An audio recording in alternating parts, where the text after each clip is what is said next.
Ik ben Bastian Houts, eigenaar van Limpopo Wildsvleis, gelegen tussen Messina en Lutrigat, Makado.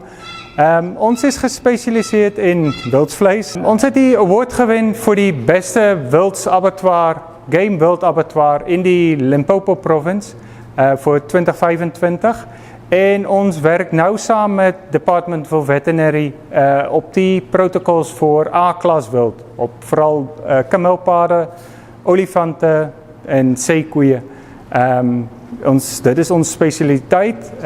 Ons het die plek gebouwd daarvoor, zoals jullie kan zien, die structuren. En ons kan met gemak een kameelpaard of een olifant hier afslag volgens die wet. Kom, ons wys julle hoe lyk hierdie abattoir en prosesseringsfabriek van binne.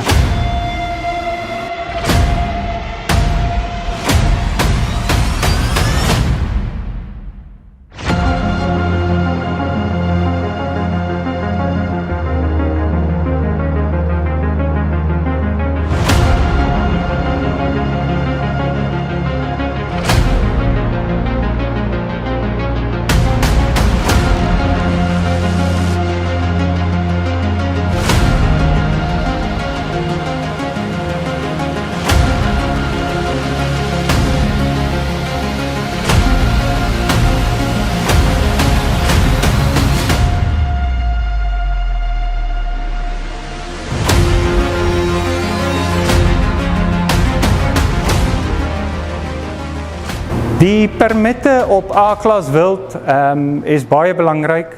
Vooral nou ook met die bek- en klauwseer wat eigenlijk in die land rondspring. Ontvaar ons glad nie enige wild wat nie permitte het. Van veeartseny, die movement permit, die Rooikruis permits.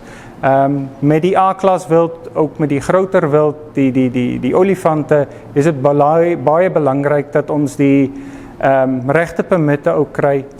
Jagters wat in ons area jag is meer as welkom om hulle vleis vir ons te bring.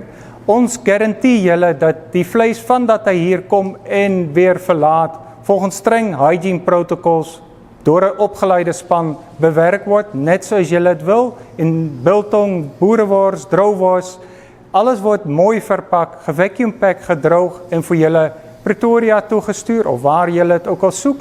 Voor die afgelopen 18 jaar is Limpopo Wildsvleis al bezig in die vleesbedrijf. Ons doen enige wildsvlees, bewerking, doorverkoop, wholesale. Jullie kunnen enige tijd ons contact. Ons is een family bezigheid. Voor die volledige artikel over Limpopo Wildsvleis kry jullie alsjeblieft die mei-uitgave van Wildland.